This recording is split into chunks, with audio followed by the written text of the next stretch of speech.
Hello നമസ്കാരം. 3 ചിത്രങ്ങളുടെ ഏറ്റവും പ്രധാനപ്പെട്ട OTT അപ്ഡേഷനാണ് ഇന്നൊരു വീഡിയോ ഭാഗത്ത്.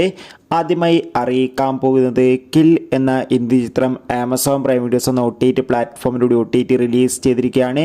ചിത്രം ഉടൻ തന്നെ ഡിസ്നി പ്ലസ് ഹോട്ട്സ്റ്റാർ എന്ന OTT പ്ലാറ്റ്ഫോമിലൂടെയും OTT റിലീസ് ചെയ്യുമെന്ന് കൺഫേം ആക്കിയിട്ടുണ്ട്.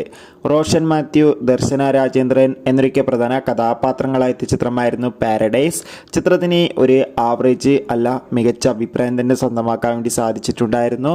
അതുകൊണ്ട് തന്നെ ഏവരുമേറെ ആകാംക്ഷയോടെയായിരുന്നു OTT റിലീസിനായി കാത്തിരുന്നത്. പാരഡൈസ് എന്ന ചിത്രം ഈ വരുന്ന ജൂലൈ മാസം 26 സിംപ്ലി സൗത്ത് എന്ന OTT പ്ലാറ്റ്ഫോമിലൂടെയും മനോരമാക്സ് എന്ന OTT പ്ലാറ്റ്ഫോമിലൂടെയും OTT റിലീസ് ചെയ്യുമെന്ന് കൺഫേം ആക്കിയിട്ടുണ്ട്.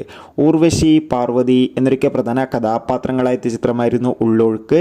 ചിത്രത്തിന് ഒരു മികച്ച അഭിപ്രായം തന്നെ സ്വന്തമാക്കാൻ വേണ്ടി സാധിച്ചിട്ടുണ്ടായിരുന്നു. ചിത്രത്തിൻ്റെ OTT അവകാശങ്ങളൊക്കെ ഇപ്പോൾ സിംപ്ലി സൗത്ത് എന്ന OTT പ്ലാറ്റ്ഫോം സ്വന്തമാക്കിയിട്ടുണ്ട്.